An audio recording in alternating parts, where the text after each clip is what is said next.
And we had a good question in the comments. How do you deal with us millennials? So actually, it's funny that you asked the question because my sister just sent a little cartoon out, and it said, just remember to all of you boomers and millennials who are complaining about one another, there's a generation between you that is annoyed at both of you.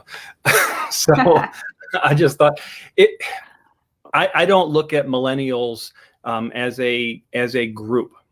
I don't even. Part of the issue that we have is that we lump people into categories. And so if I was to talk with Renee like she was a millennial, then I would be treating her the way that you're supposed to treat millennials. Mm-hmm. But the way that I teach is that I'm going to treat Renee as an individual because she is a one of a kind. There isn't a group of Renees. And so, myself, I believe I'm Gen X. Okay. And so as a Gen X, you might look at me as a certain, I'm a 50 plus year old white man who you might view as having certain tendencies.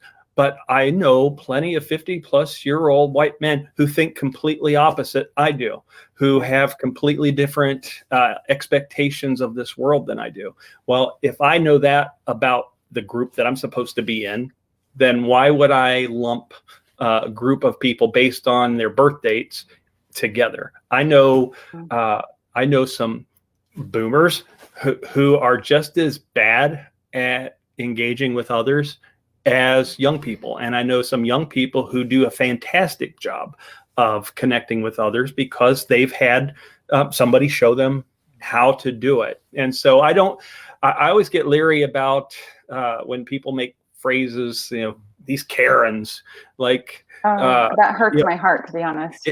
It really does. Okay, boomer. You're painting an entire generation because I have a differing opinion than maybe you do, and so that's how I deal with it. I don't deal with millennials. I deal with people, and not groups. It's the same way with. It doesn't matter if it's gender, if it's sexuality, if it's age, if it's religion, if it's whatever ideology, theology, whatever it is. My personal motto is love the person in front of you. And so if I'm loving the person in front of me, I'm not asking, hey, do you have your ID card so I can see what group you might belong to? There's so much bias and prejudice that we could get rid of if we lose those labels. And it drives me crazy. I hear you.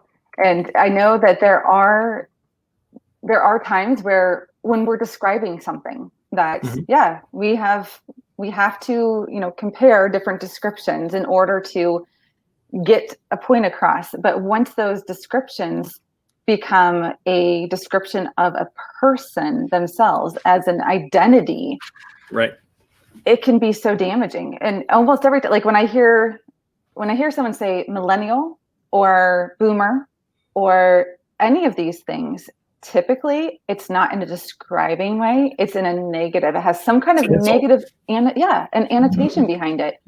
So I think you're right, the more that we can train ourselves not to think in terms of that, whether we're in the workforce or not, we're going to be able to interact better with one another. That was a really good question and a really good point.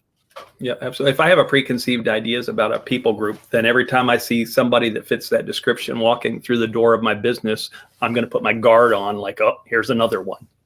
Or to the reverse, somebody that fits the criteria of what I think is a good generation, I might go in with an expectation to treat them a better way. I might end up getting disappointed because maybe they weren't all I thought they were. So.